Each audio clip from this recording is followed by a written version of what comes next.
Welcome back to the Crash Course Podcast. My name is Craig Crash Collins, joined as always by Brandon Scott. You know him as B. Scott, and we're about a month away from the 2023 college football season, and today we're going to break down Notre Dame, IU, Purdue. We're going to give you our record predictions. We're going to give you our players to watch. We're also going to highlight some small college football teams as well, and get into a little bit more of a national scale and give our college football playoff predictions. So, you know what? It's we're back from our hiatus. We're changed men.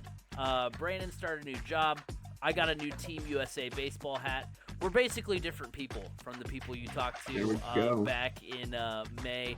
So B. Scott, it's been a couple of months. How are you doing, man? Doing well. Got all relaxed and caught up on sleep. Can't ask for much more. Obviously, new job, so switching out new computer and everything. Right now, I'm on my wife's computer, so when you see the recording, you're going to see her name rather than mine. But it's all good. It's a little piece of Crash Course lore and trivia. You'll be like, hey, remember that episode where B. Scott was Aaron? And dude, I love that hat. That hat is fresh. I like the bigger size American flag on it. Bigger American flag, and I used to love the red bill as well. But the fact that they just went all blue, this year's World Baseball Classic uniforms were simpler. Like, I love the ones from 2017, but these ones were a lot simpler, and I think I like them a lot more than those ones. So yeah. Definitely on board. A lot of the Team USA or a lot of the World Baseball Classic gear was pretty fresh this year. I think it was all good. I think.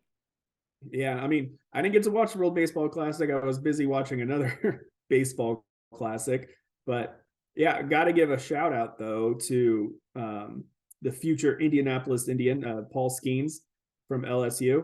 All you Indianapolis Indians fans, Pittsburgh Pirate fans, he's a good one. Not only is he an amazing pitcher, he's just also a really good dude.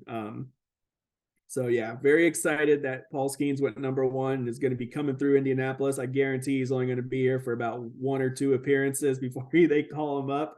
But hey, that's super, super, super exciting. Yeah. And I caught a foul ball of his. That's pretty exciting in and of itself. In the big pitching matchup between him and Rhett Lauder, very rare instance, the ball, he threw a pitch, it got popped up as a foul, which not very uncommon. However, this ball just so happened to come through the open window of the press box I was sitting in, bounced off the ceiling, and landed on my computer keyboard. Yeah, that's pretty incredible. So I told Paul Skeens the story of that, and he was like, "Did you keep the ball?" I said, "Yeah, I got it in my backpack right now." He goes, "That's a cool story. Hold on to that." So yeah, I have that ball sitting on a bookshelf in my new office at work. You didn't have him sign it, or are they allowed to sign it? I didn't know. I was like, I didn't ask him to sign it. Right, yeah, because in your position, yeah, that makes sense. But at the same time, I was also like, yeah, I'm on my way out the door. Who cares? What are they gonna do? Fire me? I mean, had it been earlier in the day, my kids were with me earlier in the day for when we interviewed Florida players. Right. Had my kids been there, I could have had my son walk up ask him to sign it. Be like, hey, nudge. My son wouldn't have. No. He wouldn't have done it. He was totally intimidated by the players walking in. But yeah.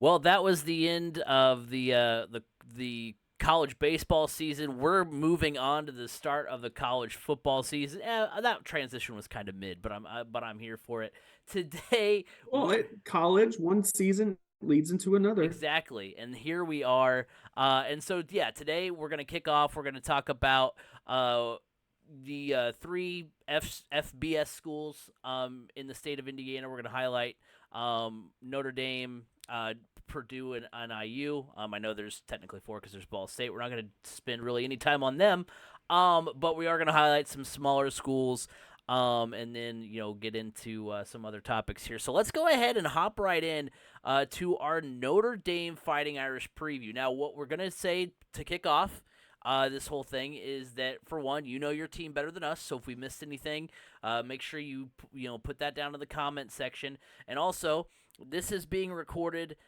in late July, so this is done before. If there's anything major that changes, we'll try to get back on and update.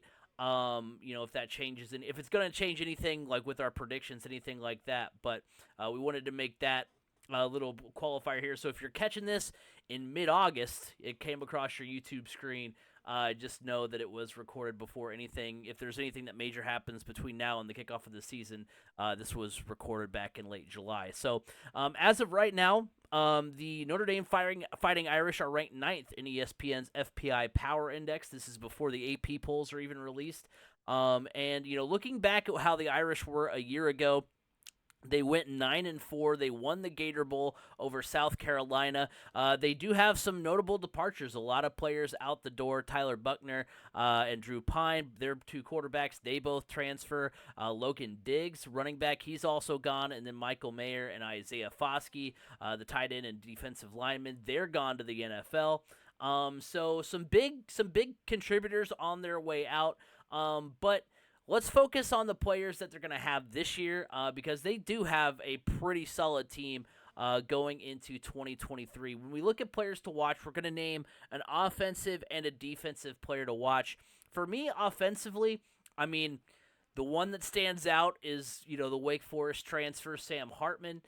That's kind of where your eyes go first, but I think I'm going a little bit of a different direction with this, and I want to highlight the Notre Dame wide receivers. And the reason why I want to talk about them is that the last 2 seasons, Sam Hartman had a 2-time All-ACC wide receiver in A.T. Perry to throw to. He had some great talent. Perry had back-to-back 1,000-yard seasons. And over the last 2 seasons, 10 receivers for Wake Forest finished with more receiving yards than Jaden Thomas, who is the leading returning receiver for the Irish. So a lot of receiving talent. Now, granted, it's because they Hartman is, a higher tier quarterback. Right, Hartman's had a higher tier quarterback than what Notre Dame's had these past few years. But still, 361 yards for Thomas a year ago.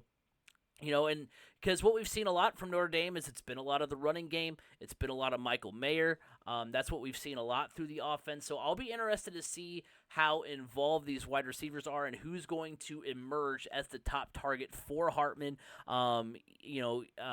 Whether that's going to be, whether that's going to be Deion Colsey, whether that's going to be Jaden Thomas, whether that's going to be Tobias Merriweather, because all eyes are going to be on Hartman. We know the running game is solid. Audric Estime is back. He returns as the leading rusher. There's a lot of talent on this team. So who rises to the top when it comes to the wide receiver core? I'm really interested to see, kind of who emerges as Hartman's top target in the early stages of the season.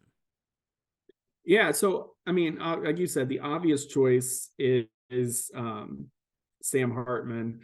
But one of the guys I'm looking at, we look at all the guys that left. There was a lot. They lost quite a bit on offense, transfer portal.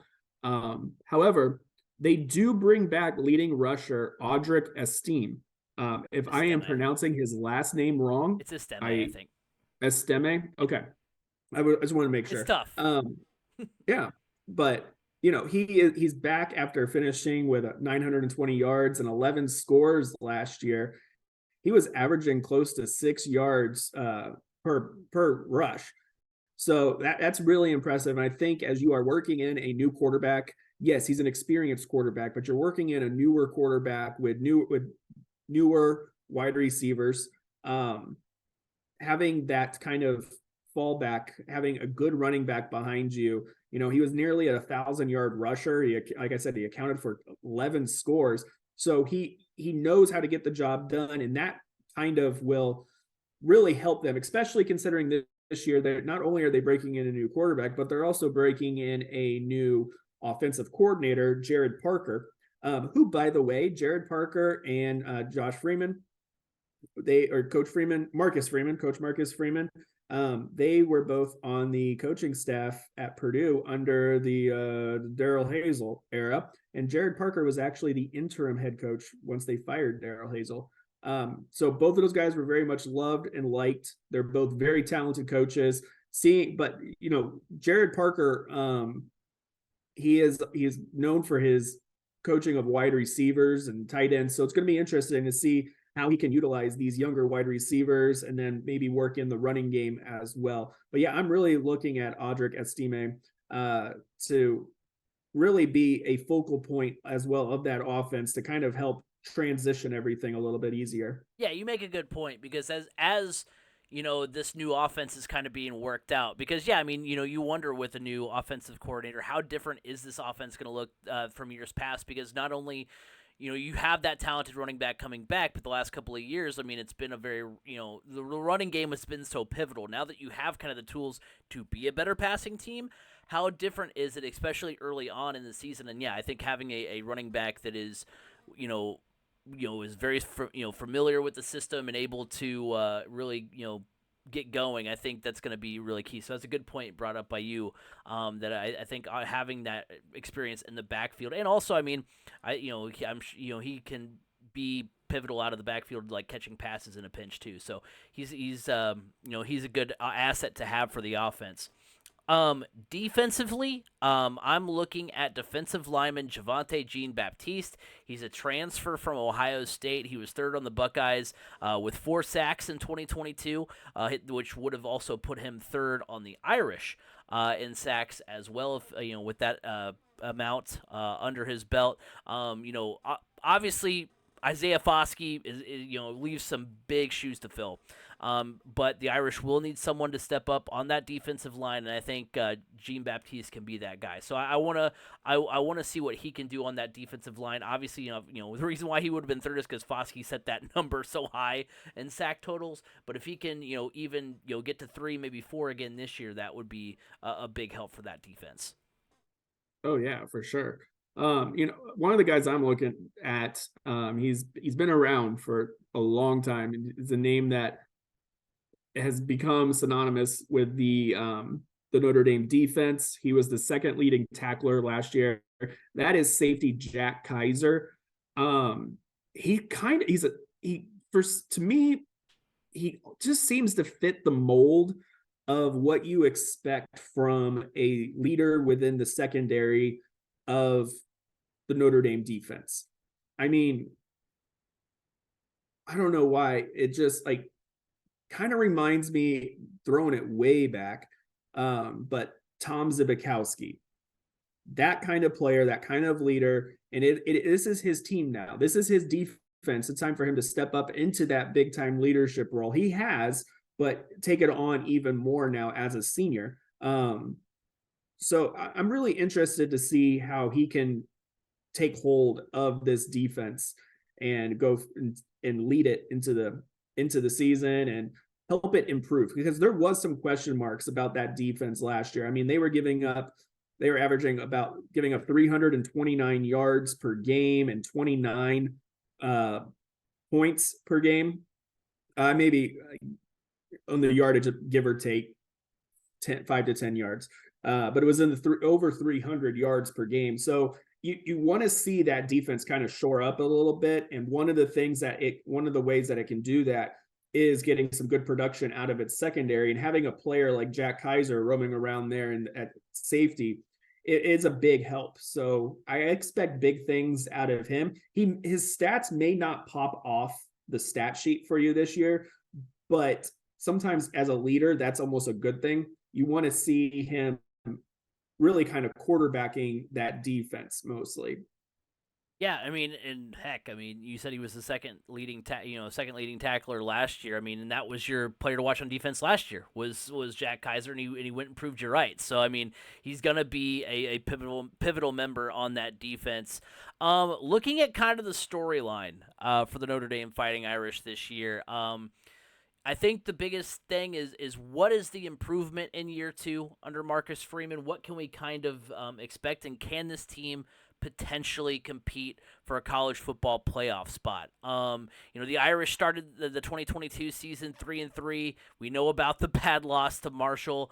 We know, they also then a couple weeks later lost to Stanford, who wasn't very good, but they did finish the season 5-1, including a big dominating win over number 4 Clemson at home. They went toe-to-toe with Heisman winner Caleb Williams in the final regular season game of the season. They do go on and defeat number 19 South Carolina in the Gator Bowl. I mean, that's a South Carolina team that beat Tennessee. They were world beaters towards the end of the year last year.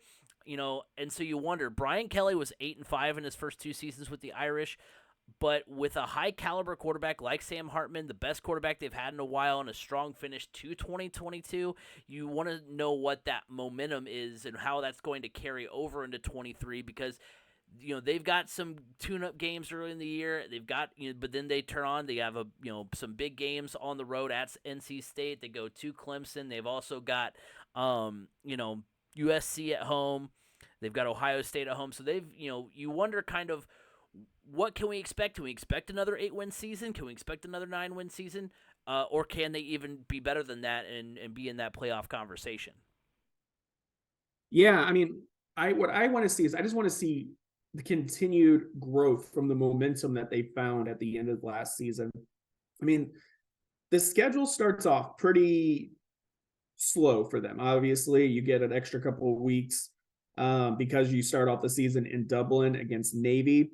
So, and then you come home and I hate to say it, but a cakewalk against Tennessee State. That first trap game could potentially be that September 9th game on the road at NC State. But if they can get through that one, I think you could see them kind of round into form. However, when I look at the rest of their schedule, I'm only seeing about 9-10 wins. I know, only, but playing Ohio State is a totally different ball game. I mean, that offense is going to be crazy good. That defense is crazy good. The USC and Clemson games are a little bit of toss-ups for me. I want to see more. USC to me is in the same boat as Notre Dame. I want to see more out of them, and I expect more out of them. I think we could honestly see a really good game there because of Sam Hartman being the best quarterback Notre Dame has had in quite some time. And they looked good last year at the end of the season. They put up a fight against USC. But I think now Sam Hartman could potentially be that tipping point for them to get them over that hump. I mean, this team could honestly, lose one time or lose 3 times. I don't see them losing really any more than 3 times this year, which honestly, it's not going to put them in the conversation for the hunt for the college football playoff. Just by basically like looking at the other contenders there. However, if for some reason, if Notre Dame is able to pull off the huge upset at home against Ohio State, I think that changes the whole trajectory of the entire season, and it really puts them firmly in that conversation. A loss to Ohio State's not going to eliminate you altogether, but if the Big Ten gets 2 in again, and the SEC is looking like they're going to get 2 in again, if it comes down to a 1-loss Ohio State versus a 1-loss Notre Dame, and Ohio State's, Notre Dame's 1 loss was to Ohio State, that kind of makes the decision easier for the committee. But I think the whole season really, in the terms of that conversation, does depend on that Ohio State game right there. So, looking at their schedule, as you mentioned, they kick off August 26th versus Navy in Dublin. Then in September at home against Tennessee State, at NC State. Then they go, they're at home against Central Michigan. They're at home against Ohio State, and then finish off the month at Duke. In October, they're at Louisville before facing USC and Pitt at home. And then in November, they're at Clemson. They're at home against Wake Forest, and then on the road at Stanford to close out the season. So looking at our record prediction, the over under for according to DraftKings right now, I'm sure. I mean, it'll definitely change maybe in the next month or so before the season starts. So maybe not too horribly much, but right now the over under is at 9 wins. It's really tough. But I do think they will be. I think 9 wins is the floor, like you said. I don't foresee them losing much more of that. They are going to start 4-0. They'll have Ohio State at home. And I think you can really start kind of, when you look down their schedule, you can kind of start talking yourself into, hey, could they have 10, 11 wins? Because you look at the Buckeyes game, I think the Buckeyes are the reverse of the Irish in the sense that they have amazing receivers, but they have an unproven quarterback. So I don't think it's 100%. An automatic loss.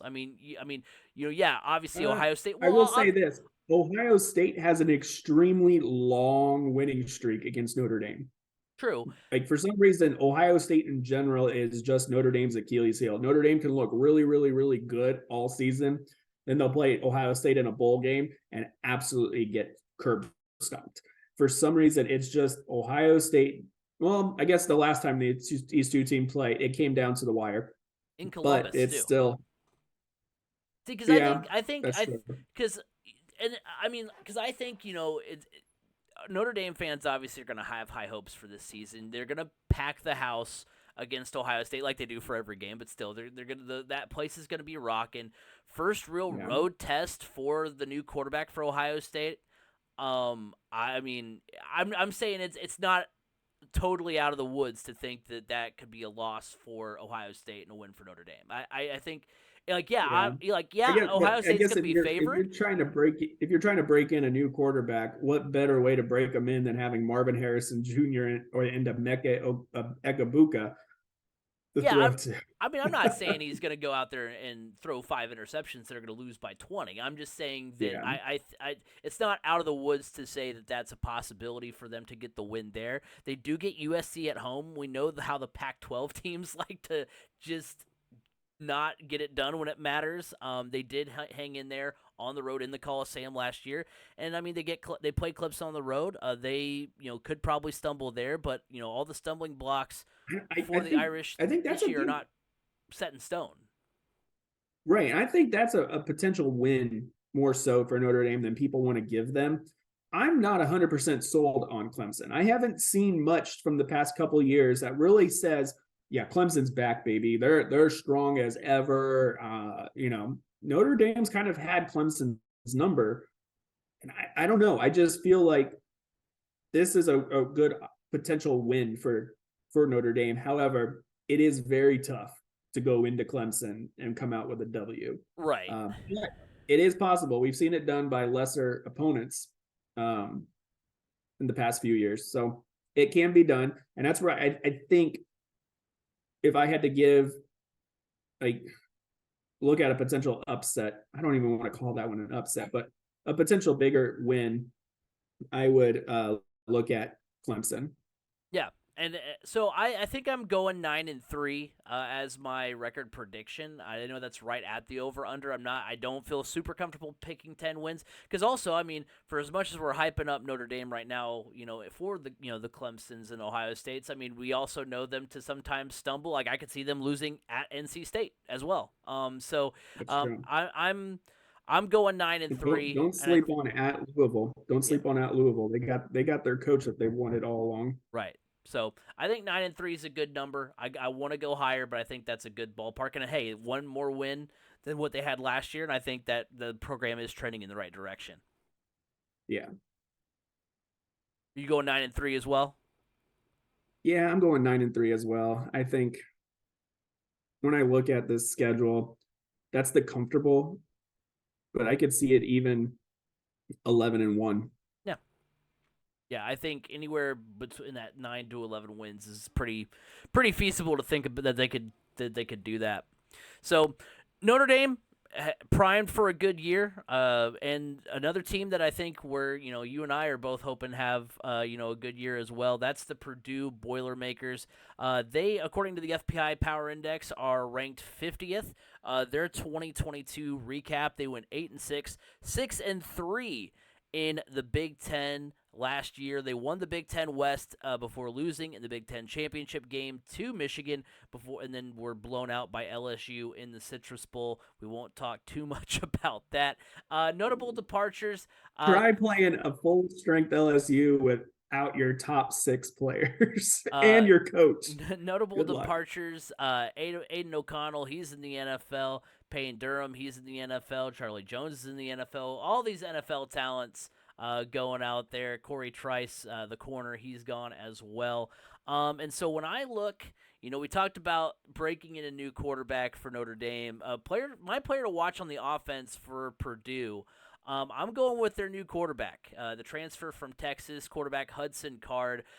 He completed 69% of his passes for 899 yards, 6 touchdowns, and a pick in 5 games last season, where he got major pass attempts for the Longhorns. Sorry, didn't count his one attempt he got against Kansas into that completion percentage. But he kept and also one big thing, and I know you talked about it a couple of times when we've talked off and on during the summer, is that Alabama or Texas fans have gone on the Purdue message boards and really hyped him up, especially for his performance against Alabama, where he kept them in the game, came in relief of Quinn Ewers, and almost got the upset over Alabama. They lose to number 1 Alabama by just a point last season, so it's going to be interesting to see what he can do. Purdue has been one of the best passing offenses in the Big Ten over the last 5+ years. They were second last year, and Purdue and Hudson Card have potential in Graham Harrell's offense to keep that trend going, and it's really going to be fun to watch that offense this year and see how Card is able to do.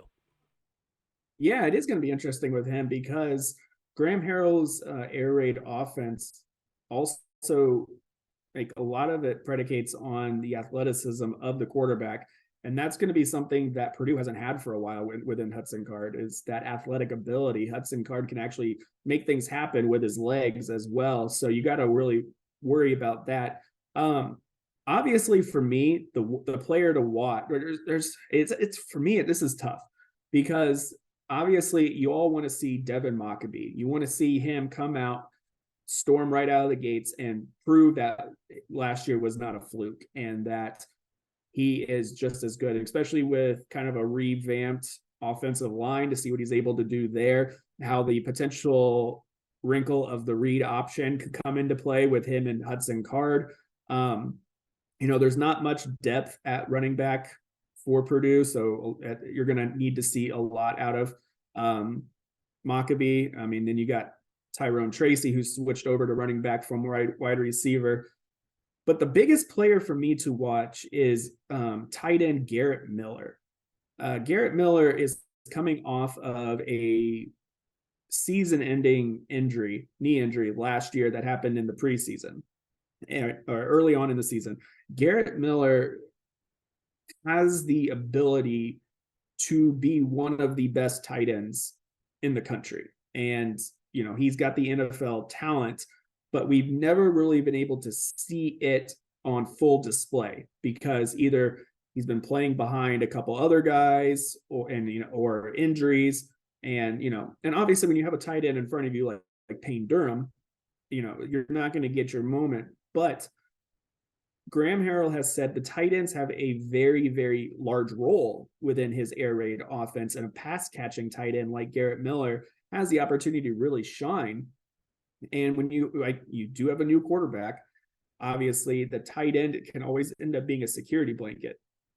And I think Garrett Miller really has the potential to show what he is capable of. And I know the Purdue coaching staff is really high on him. Purdue fans are really high on him. So it's going to be really interesting to see how he bounces back from that knee injury. But, when you look at this offense, there's just a ton of all right, what about wide receiver? Yeah, TJ Sheffield, is this his team now? Or is it Deion Burks, who's really been shining in during the offseason? Or is it any of the newer wide receivers? the names just kind of fly all over the place. There's so many unknowns and potential players to watch because of this new offense style, the new coaching staff, the new quarterback. I mean, revamped offensive line. It's just, there's a lot of questions, which is a big reason why a lot of the media pundits are not super high on the reigning Big Ten West champs. Yeah, understandably so. There are a lot of unknowns going into the season. When I look at defensively, my player to watch, I'm going to go with defensive back Cam Allen.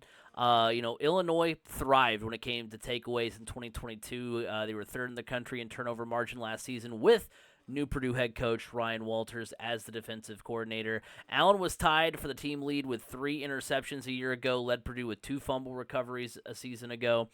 He has 173 tackles, 10 picks, and 12 pass breakups over his career in West Lafayette, and I think he will be key in Purdue's defensive hopes if they want to try and replicate anything close to what Walters had with Illinois last year.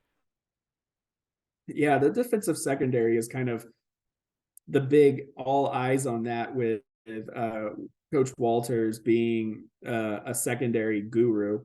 Obviously, getting Devin Witherspoon high in the first round from Illinois, but there are a lot of transfers, a lot of big name transfers, like Braxton Myers from Ole Miss. But the one transfer I'm really looking at is Marquise Wilson, who transferred in from Penn State.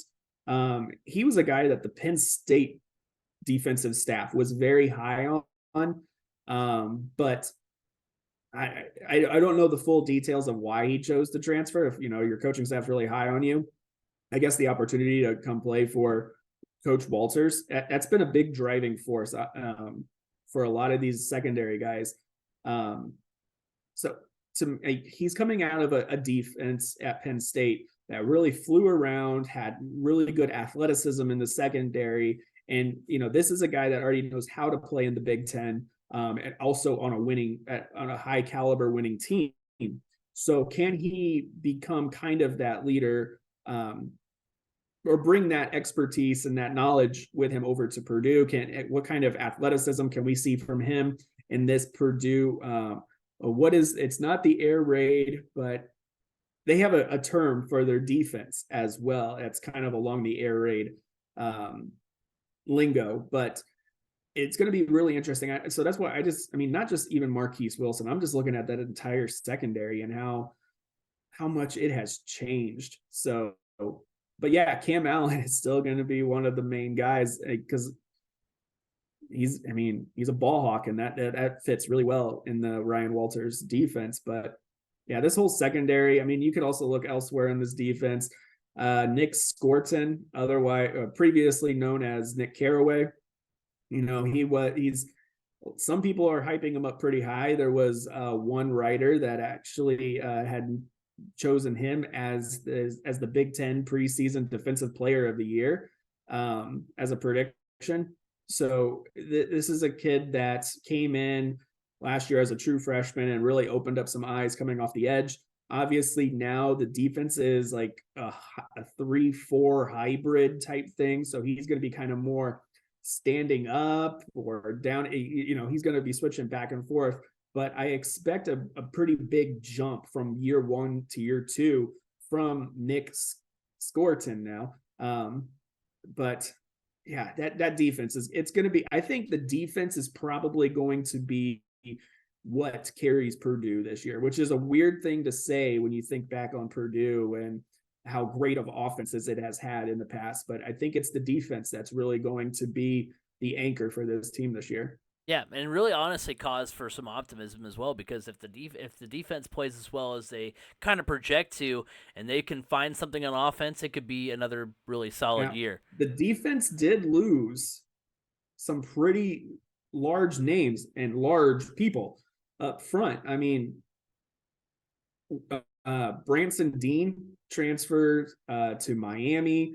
You lose Lawrence Johnson, who transferred to Auburn. Jack Sullivan, who transferred to USC. So you lost some bigger names, but at the same time, some bigger names, some bigger guys as well came in from the SEC. So it's going to be a totally different looking defense. I mean, that defensive front is still going to be anchored now by Cole Brevard, who's going to take up half of that line.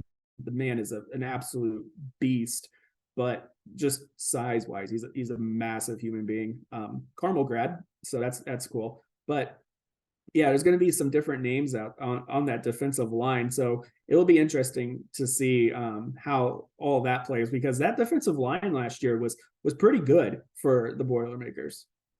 So, looking at storylines for the 2023 season for Purdue, my storyline going into the season is basically like, as fans, what are the realistic expectations for Purdue in the first season under Ryan Walters? I mean, you're coming off of, even though you think like 8-6 is an all-time year. I mean, hey, who knows with how the Big Ten's being restructured and all that kind of stuff. With USC and UCLA coming in, who knows when the next time we'll see Purdue in the Big Ten championship. And the fact that they made it there, they were the Big Ten West champions, was pretty incredible.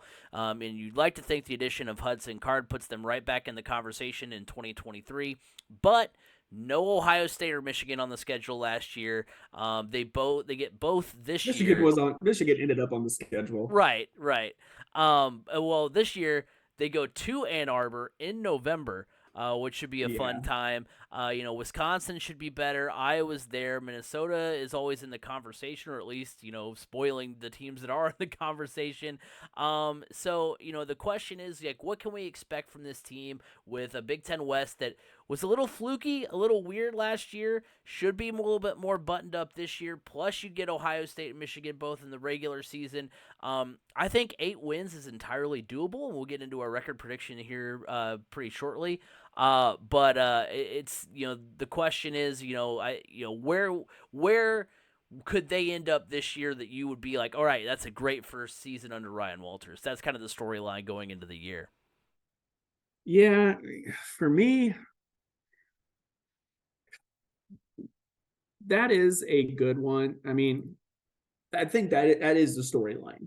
There's not much other, but the kind of what the fans' expectations should be. Look, Purdue's got one of the toughest schedules in all of college football. I mean, yeah, you touched on the Big Ten schedule, but I mean, they also play host to Syracuse, a team that they lost to last year. Then they travel to Blacksburg and they play at Virginia Tech.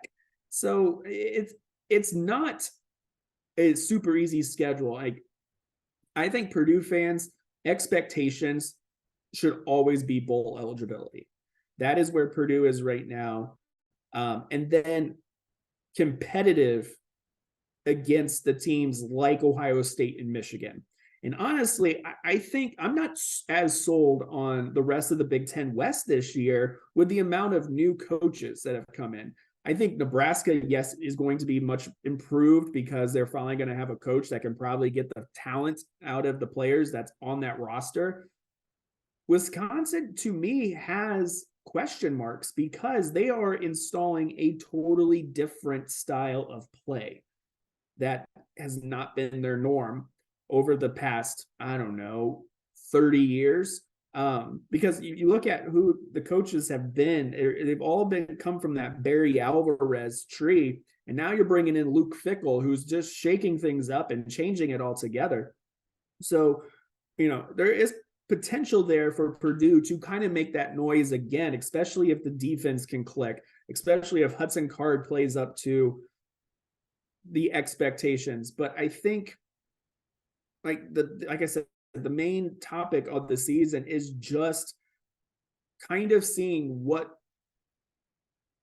Ryan Walters is as a head coach, because we now know he's a really good defensive coordinator. We know he's a really good recruiter, but can he take all of it, put it all together on game day and run an entire team? Because he does not have that head coaching experience. So I think it's just kind of to see how everything comes together throughout this season. Looking at their schedule, they do start in September at home against Fresno State. Then they are, like you mentioned, at Virginia Tech. Then they get Syracuse at home. They get Wisconsin at home and Illinois at home. In October, they are at Iowa. They're at home against Ohio State, and then they go to Nebraska.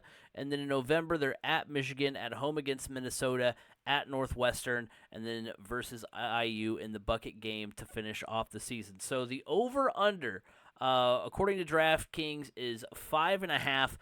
I'm going with the over. They're at least going bowling this year. I think they're going to be 3-0 going into the Wisconsin game. I did a little bit of brief digging on Virginia Tech. I know that's a tough place to play, but I don't know that they're going to be a super tough team this year. I think Purdue can beat them on the road. It's going to be tough. That's no question about that. That's a tough environment to win in. I think they'll beat Fresno State. They should have beat Syracuse last year. Nothing. They self-destructed last year. Right, yeah. Syracuse. Like, that was a very frustrating and winnable game, and I think that they can bounce back and win that game against Syracuse at home this year. So I think they're going to be 3-0 going into the Wisconsin game. I do think they'll lose 3 out of 4 to the Badgers, Hawkeyes, and Buckeyes. They do beat Nebraska, in my opinion. They're going to lose at Michigan. And I'm going to have them losing to Minnesota, too, just because that seems to always be a team that's a thorn in their side. I know they beat Minnesota last year on the road. But I do think they close out close out the year on wins against Northwestern. I know Northwestern's also sometimes a thorn in their side, but that program's a mess right now because of all that's going on there. And then IU, they beat them to end the year. So I've got 7 wins for Purdue this year. I think that's a solid number. I think 8 wins is in the conversation, but I think 7 is probably the more safe play. Yeah, I mean, looking at their schedule. Fresno State, a win. Syracuse, I think they win. Wisconsin, they lose. Illinois, they win. At Iowa, they lose. Ohio State, they lose. They win at Nebraska. They lose at Michigan. They win against Minnesota. They better win at Northwestern, which is funny. College Football News has their prediction as Purdue losing that game. This must have been put out before Pat Fitzgerald got fired. I think if it's the Athlon article that I read, I think those come out in May. So I think that's this one's College Football News. When did it come out? July 12th. Okay, then I don't know. I got no excuses. No excuses there. And honestly, 8-4 is a possibility. And honestly, a lot of it hinges on how that second game of the season at Virginia Tech plays out. That's a huge one. If you can come out of that one with a W, that is big. If you don't come out of that one with a W, I think I'm going to be leaning more towards 7-5 this year. However, I'm going 6-6 is the floor, 8-4 is the ceiling. Yeah, I think 7-5. I feel like is kind of where I'm comfortable. Right. Moving on to the Indiana Hoosiers, they are ranked 75th on ESPN's FPI Power Index. Their 2022 recap, they were 4-8, 2-7 in the Big Ten. Their win over Illinois opening night was their first conference win since the COVID season. They had lost 9 straight. Some notable departures for them. They lose their quarterback, Connor Bazelak, to a transfer. He's on the way to, I think, Bowling Green. They also lose linebacker Dasan McCullough to Oklahoma, as well as linebacker Cam Jones to the NFL. So looking at players to watch here for IU, my player to watch offensively is going to be wide receiver Cam Camper. The Hoosiers will have a new signal caller again this season. They had a new quarterback last year. They'll have another new quarterback this season, and I think whoever ends up under center, they'll likely be looking Cam Camper's way a lot of the season. Now, he did tear his ACL against Rutgers in October, so he'll be working back from that. He had 46 catches for 569 yards and 2 touchdowns.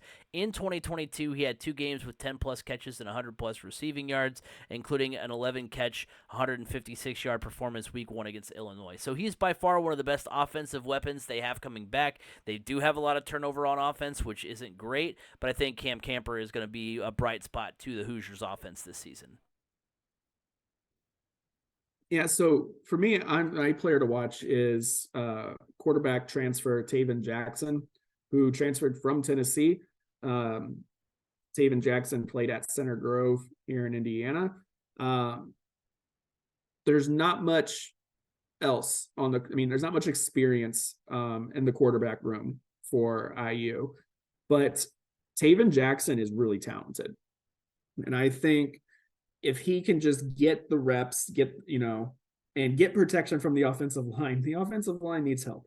I think Taven Jackson has the potential to be a really good player and help this Indiana team kind of find its footing, because here over the last few seasons, since the COVID season, Indiana has kind of has faltered heavily.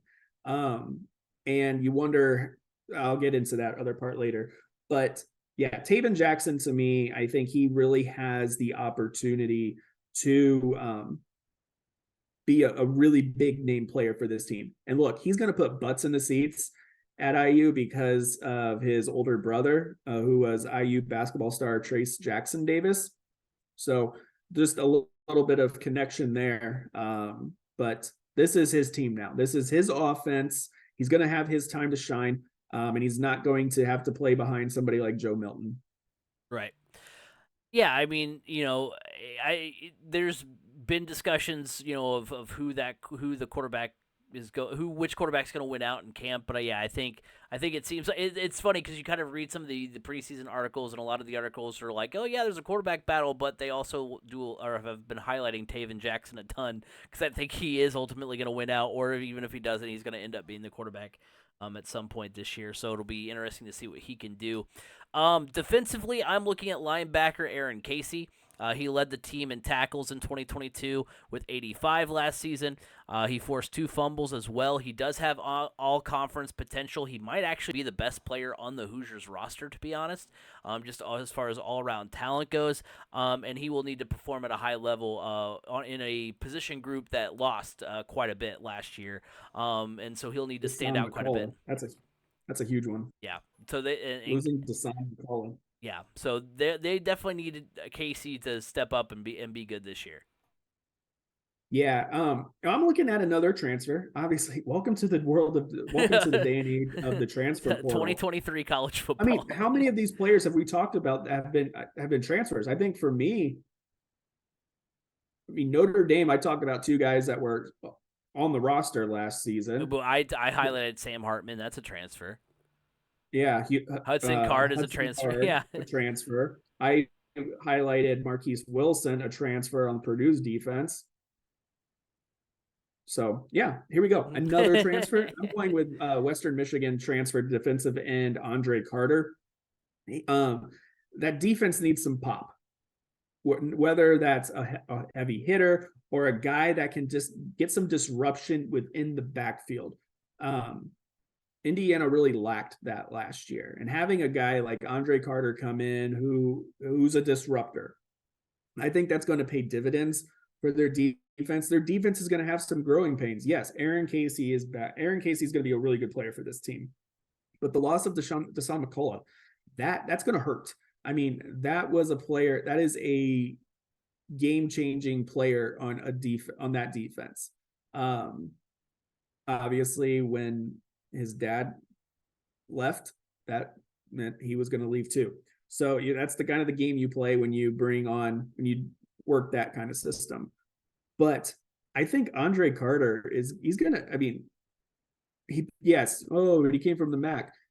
Guys, don't sleep on some of these better players from the MAC. These guys are hungry. They are really good. And remember, a lot of them go up in the non-conference season against better end Big Ten teams, SEC teams, Big 12 teams, ACC teams. He has the experience to play against a higher quality offensive line. So now I think he's going to have his time now to shine. This is going to be his defensive line. I expect big things out of him. At the same time, you may not it's same thing, kind of like when I said with Jack Kaiser. I said, his stats may not pop off the stat sheet. However, with Andre Carter being out there, he's going to take some attention of, other blockers. So he's going to be double teamed significantly. And that's going to then open up opportunities for other players to step up. So you kind of hope that you see that kind of happen. And I think the potential is there. I'm really intrigued to see a player like Andre Carter and how he does within this Indiana defense. I mean, remember, Tom Allen is a defensive mind, and their defense has been okay. And I think this could be a big boost for them this year. You talk about transfers as well. Taven Jackson, we talked about him. So a lot of transfers, talked about on the preview show tonight. Storyline for the Indiana Hoosiers is going to be just that. Their starter at quarterback this season. Like I said, it seems like even though there's a battle, that's brewing. Brendan Sorsby's been discussed, as well as Center Grove transfer Taven Jackson, who, like you said, transferred from Tennessee. Like I said, as of this podcast, no starter has officially been named. It's kind of the position we were in last year, even when we did the preview a little bit later into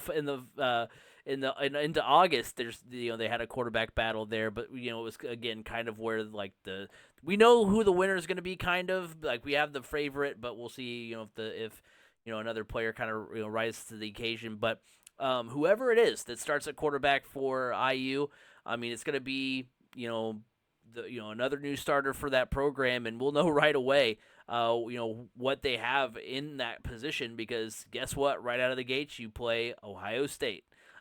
So you're going to find out right away what you have at the quarterback position week 1. Yeah. What I want to see more discipline. I think that's the big storyline is, can this team be consistent, be disciplined, and everything? Last year, it was so Jekyll and Hyde. And when the season started really going south, you just felt like they kind of stopped. I mean, but then at the same time, they go out and they shock Michigan State and keep Michigan State from getting that 6th win to get to a bowl. They start the season off with that upset win over Illinois, that kind of like, okay, what's going on here? It's just, when I look at this team, can they keep their composure when the going gets tough? Because this team is not going to be a world beater. They're going to take their L's. They're going to take their lumps this year. But can they play that spoiler team like they did against Michigan State and, sneak up on somebody? If they're able to keep their composure this season, sneak up on some people and show that growth, then that bodes well for the future.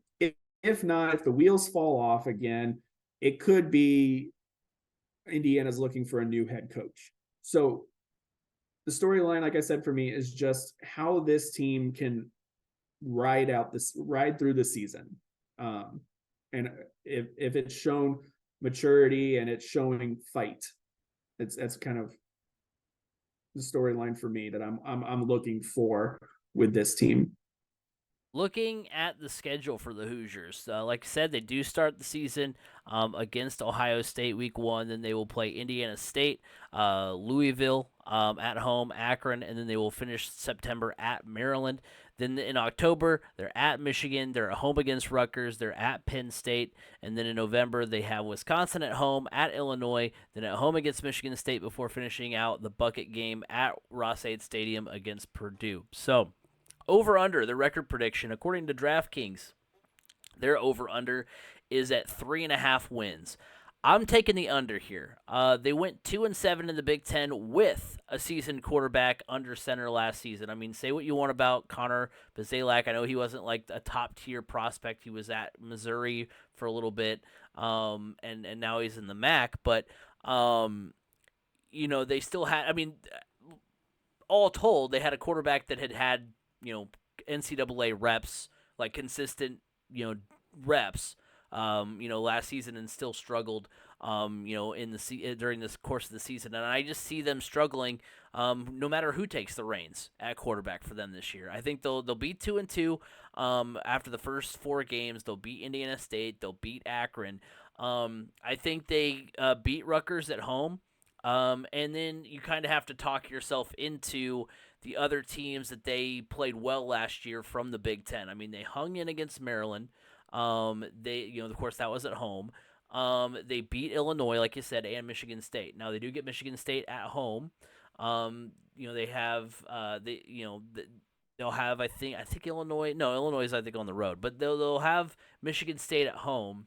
So they could still beat them potentially. So I mean, there's an argument to be made that they could get to 4 or 5 wins, and that would I think be great for them if they could do that. I'm just not to that point yet with them. I'd have to see more now. I'll have to see how whoever the quarterback is, how would they do against Ohio State, and then that's kind of how. I mean, I know they'll get beat, but just like what do they look like in that defeat? That'll be kind of what is the test to see how the rest of the year will go. Because like I said, I think they can be 2-2. They'll have a decent start. But once the Big Ten season starts, I just see more struggles for this team. I just don't have a ton of faith that they're in for anything more than a 3 or 4 win season. Yeah, when I look at the schedule, I mean, I think Akron's a win. Indiana State could be interesting. Yeah, I mean, Indiana State struggled against Purdue last year, and Purdue's high-octane offense. But Indiana State also did hang with eventual FCS runner-up North Dakota State pretty well. And IU just has a history of taking a loss that you're just like, how did you do that? I mean, for instance, while we were at Ball State, our Cardinals had the Hoosiers number. Mm-hmm. I mean, what was the record? Like 3-1 against Something them in like that? Yeah. It was during that span. Over like a span of 5 years.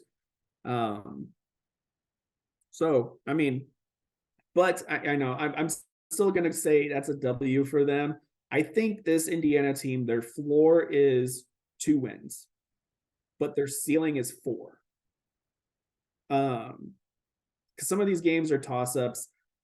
Rutgers, I mean, they lost to Rutgers last year. You shouldn't be losing to Rutgers. Rutgers is in the same kind of situation you are in. So that one's a toss-up. At Illinois, Illinois is going to be a different team this year. I don't know what to expect out of. I mean, that defense was really good, and IU beat them last year. So I don't know. So I'm going to say overall, I think ultimately they go 3-9. Yep, I think that's a good ballpark. That's kind of where I have them as well. So we'll see if they can improve on that and what kind of season the Hoosiers will have. To wrap up the state of Indiana, we're going to go through and name some small college football teams to watch in the state. We're going to give a team from D1, a team from D2, D3. We'll kind of lump them together, and then NAIA. So my 3 teams that I'm picking, my Division 1 team, I'm giving some love to the Valparaiso Beacons. I'm not a super big fan of the name change, but we'll give them some love anyway. Quarterback Michael, I don't know if it's Appel or Apple. I've seen it pronounced both ways, but Michael Appel Jr. Had nearly 1,900 yards and 10 touchdowns as a freshman last season, the freshman starter there. They were a 5-win team last season and finished in the middle of the Pioneer League. So I think they improve on that this season. I think that's really cool to see the production they had from that quarterback position as a freshman too. So going into year 2, I see them improving. I see Appel Jr. improving on that number. Division 2, Division 3, UIndy's just always there. I think that's a safe pick. UIndy is always a solid program year in, year out. They've been really impressive over the years. They finished 17th in the D2 coaches poll last season, and it seems like they're always in the mix. And then let's give some love. I'm always giving love in the NAIA to Indiana Wesleyan, who's been another super fun program to watch grow over the years. They were 7-4 in 2021. They were 11-2 last season. There's no reason to think they won't be in contention again in 2023. So those are my other teams to watch, the smaller programs across the state of Indiana. Yeah, so for me, D1, I'm going to go Indiana State. They had a rough season. Yeah, I know. It was kind of rough for them, but I mean, they hung at home against North Dakota State. That says something. North Dakota State is like the Alabama or No, Clemson. because they were beatable last year. I mean, they didn't win in the national championship. That's true. They're kind of the benchmark that you look at when you look at the FCS. And if you're able to compete against them, I mean, that's really good. I hate to say it, but it's kind of like North Dakota State had a down year last year. They still finished runner up. But yeah, Indiana State, I don't know why. I mean, I guess coming off of 2 years of covering FCS football, Indiana State is always just one of those teams that kind of pops up every now and again. And so I feel like that was a very young team last year. There was some talent on that team. And I think if that talent could, take that next step, this is a team that, are they going to contend in the FCS? No, but I think they could play spoiler for somebody that's trying to get into the FCS playoffs. I mean, that's the toughest conference, honestly, that they come out of in the entire FCS. So it'll be interesting to watch for sure. My Division 2, Division 3, I'm going with Marion, Division 3. Is Marion Division 3 or NAIA? They move up? Well, oh, never mind. That's the wrong Marion. I think, okay, never mind. They are NAIA. So, yeah, UIndy, honestly, when you look, Division 3, like a few years ago, like, because Division 2, yeah, the only choice is UIndy. Division 3, I mean, there's some good teams there. DePaul made the playoffs last year, but, like, some of the teams that used to be pretty competitive and dominant year in and year out, like Wabash, they haven't had the success in recent years. Rose-Hulman. That's why I ultimately went with UIndy, because I was like, some of these teams that I'm used to being at the top just haven't been as successful as you would think, or they've been in years past. Yeah. So yeah, I'm UIndy is just that's the easy choice, the one to watch. Just because, I mean, they land a lot of really good talent from around the central Indiana. And it's always fun to watch these guys that a lot of the guys that end up playing at UIndy, honestly, they have a chip on their shoulder. They've played on good teams in high school, and they just kind of got overlooked. And because not a lot of people really look at Indiana and go, yeah, that state's a high school football powerhouse. So a lot of programs overlook these players. So UIndy does get a really good collection of really solid players that are, that I think could honestly make D1 rosters. But UIndy knows how to land those. They keep them, which is key, and they get the most out of them. So I'm really excited to see this UIndy team, to see what they're capable of, because in the past it always seems like UIndy is really soaring up the polls. Can they make some noise in Division 2? What are they able to do here? And then the bottom falls out on them near the end of the season. I just want to see if they're capable of consistently playing really just solid football throughout the entire year. And then when I go to NAIA, I am looking at Marion. This is a team that is, I mean, along with Indiana Wesleyan, is a NAIA powerhouse. I think I'm a little more biased towards Marion because they are also a lot like UIndy. They get a lot of really good talent from around central Indiana, and they get the most out of that talent. And also being local here and being one of those that you can, you can get in for cheap and watch some really good football. I think that's kind of gives me the edge towards Marion, and wanting to see what they're capable of, because this is a team that they are national champions. They have won that national championship before. They've been in the national championship game a couple times. Can they get back there? They know what it takes to get there. I mean, that program wants to be back on that stage. So can they get back there? That's going to be a fun season to watch for them. Oh yeah, I mean, there's a lot of great schools at the NAIA, and that's really really special. Across the state, that you've got some teams from the state that are in contention year in and year out in NAIA. And speaking of playoff contending teams, we're gonna finish out the broadcast tonight by talking about our college football. We'll move it to a national scale. Our college football playoff predictions, who we think are going to be the 4 teams competing for the national championship come late December, early January. So who do we think? We're not going to pick a national champion tonight. We're just going to give our 4 teams and go from there. I can't wait till next year when it's 12 teams. That's going to be exciting That's as gonna be well. fun. Yeah. So first things first for me, we're putting Bama here. They've missed the college football playoff twice. The second time came last year. The first was in 2019, and they went on to win the national championship the following year. So I don't foresee there being a 2-year gap in between when we see Alabama in the college football playoff. Could it happen? Maybe, but I don't think so. They're also number 2 in the nation according to the FPI Power Index. And while we're at it, let's go ahead and put Georgia in there as well. Because Yeah. the back. Let's just go ahead and toss them in there. Why Yeah. not? Because they are the back-to-back national champions. Their schedule is on the lighter side. They've got UT Martin, Ball State, UAB, and Georgia Tech in the non-conference. They get South Carolina, Kentucky, Missouri, and Ole Miss at home. They play Auburn and Tennessee on the road. Florida's a neutral site. So kind of, so those will be tough games, but not a ton of stumbling blocks. They've got plenty of time to kind of get up for those games. I can't foresee them. I mean, there are places where they could lose, but their schedule is pretty favorable for them to be right back in the conversation again. No doubt about that. So those are your 2 teams. There's going to be 2 SEC teams in the conversation yet again.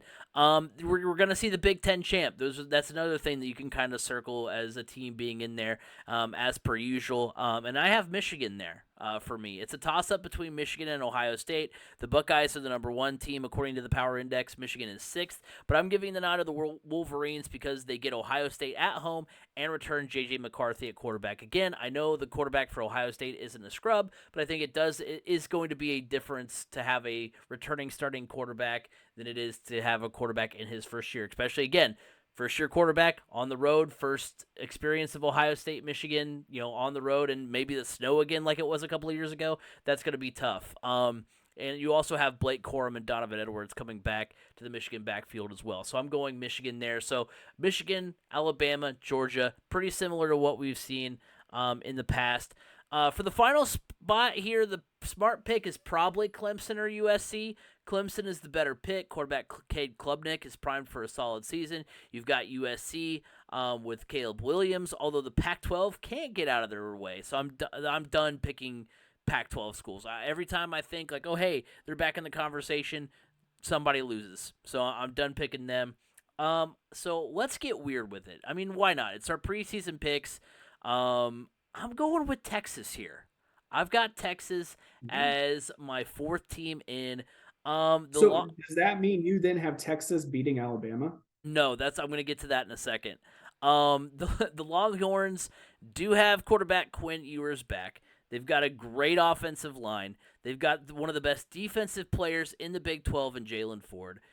It's risky because, like you said, I have this in my notes here. It's risky because they'll have to run the Big 12 because they play Alabama on September 9th. But I think they can do it as far as running the Big 12. I'm not as confident in Alabama anymore.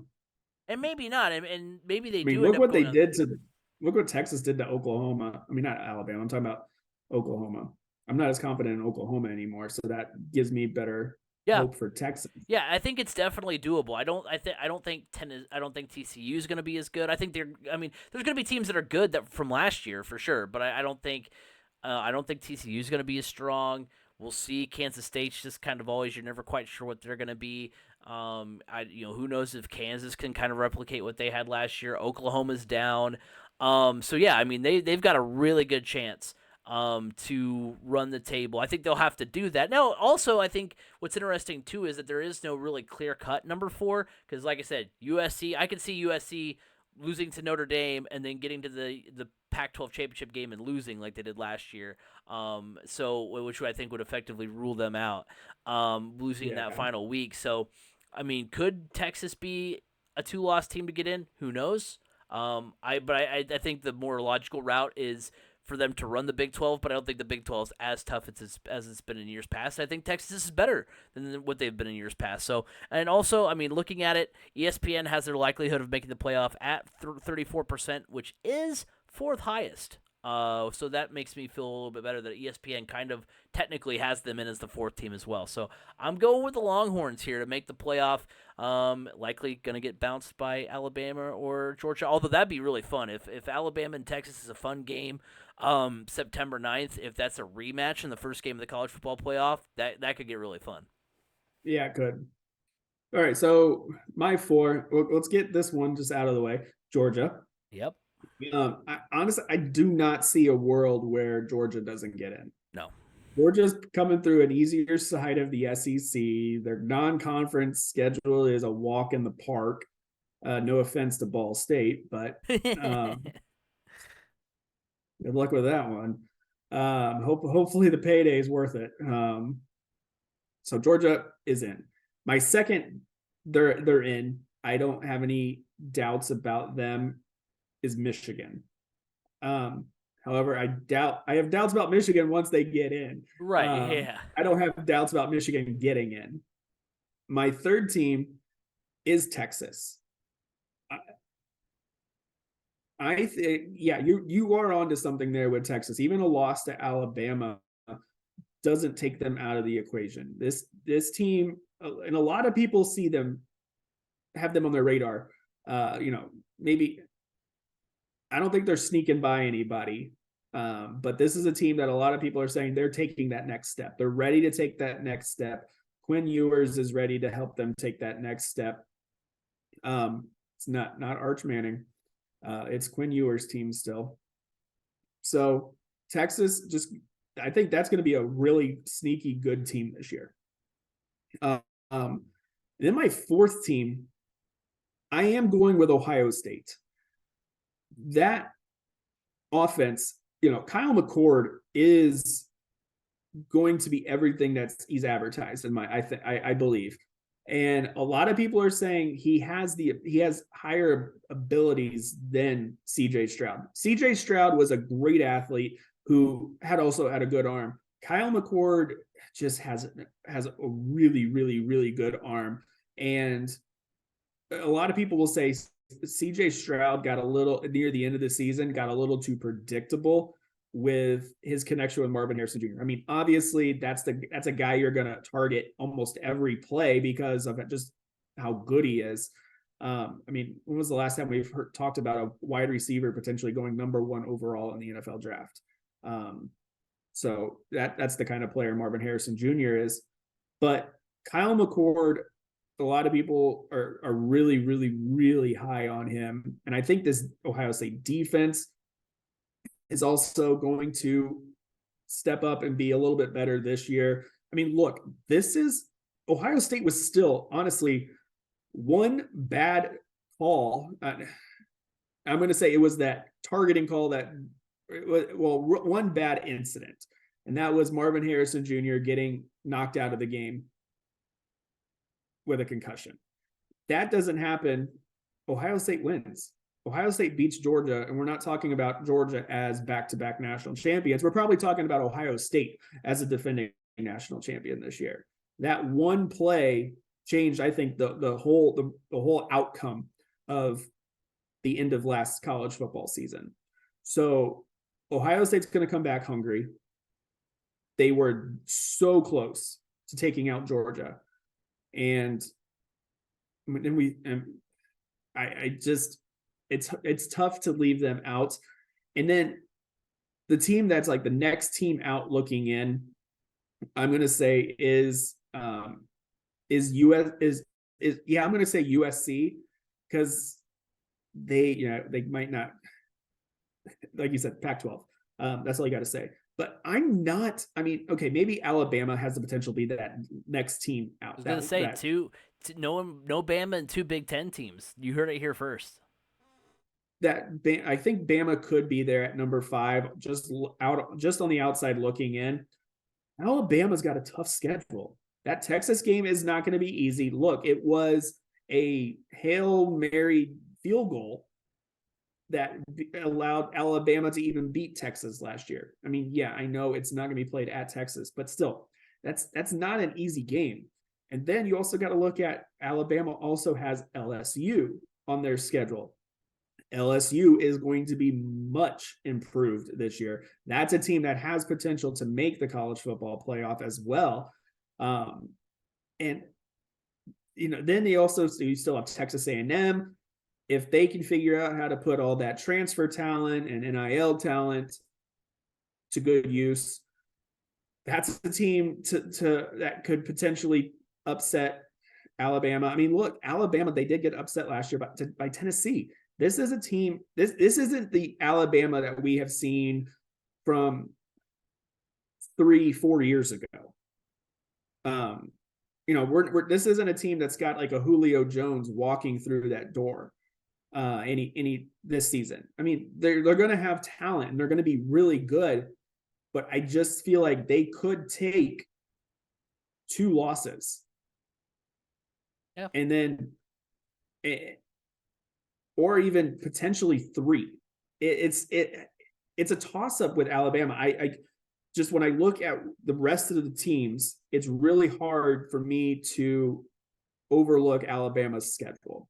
It's not easy this year. It's kind of like that conversation, like when IU fans are like, well, Purdue, yeah, they get bowl eligible all the time. They play in the easy Big Ten West, where we got to go through the gauntlet of the Big Ten East. It's very similar. Alabama is looking at Georgia saying, look, their side of the SEC is a walk in the park compared to ours. I mean, yes, they have Tennessee, they got South Carolina, they got Florida, but it's a whole lot better than having to go through Texas A&M and Ole Miss and Mississippi State and LSU. And look, and it's Alabama. Alabama is a team that's got a target on their back at every stadium they walk into. They're going to get each team's best. And LSU has the ability this year to be better than LSU or than Alabama. So, yeah, I know I got 2 Big Ten teams in, and I'm leaving Alabama out, and that could be pretty controversial. I mean, honestly, I feel pretty safe in saying that you're going to have 2 Big Ten teams in. The flip-flop could honestly come from Texas flipping out and Alabama flipping in. I'm not confident in USC because, like you said, it is the Pac-12. I don't think there's any conference that's super excited for the expanded playoff more than the Pac-12, because then they'll actually get in most likely. Right. Well, I know they're not guaranteed. I'm just saying. Like, USC is, by the time that expanded playoff. Oh, that's true. Yeah, maybe USC's not. USC's off to the Big Ten. That's true. So the Big Ten's going, oh, look at that. We're going to probably have 4 teams then. But at the same time, I think this back half of the college football playoff, the 3 and the 4 are really just going to be, it's going to be a dogfight for those last 2 spots, because even Ohio State has a potential to trip up against a much improved Penn State. Same thing with Michigan. Michigan has a chance to potentially trip up against that same Penn State team. I mean, I feel like you can safely say Georgia's a lock. You can almost safely say Michigan's a lock. But 3 and 4, it's tough. And just kind of looking at preseason and kind of looking at how teams ended last year, different things like that, and putting into considerations, I have to go with Ohio State and Texas rounding out those last 2 spots, and Alabama, unfortunately, being that team on the outside looking in. And you hate to see that, because you really want to see a guy named Kool-Aid McKinstry playing for the national championship. I mean, there's no better name in college football, if you ask me. Yeah, no, I'm with you. It is gonna be a dogfight. But that will do it for this week's edition of the Crash Course Podcast. thank you guys all for hanging out with us. Remember, you can like us on Facebook, 3C Media. Go follow us over on Twitter at 3C Media Sports.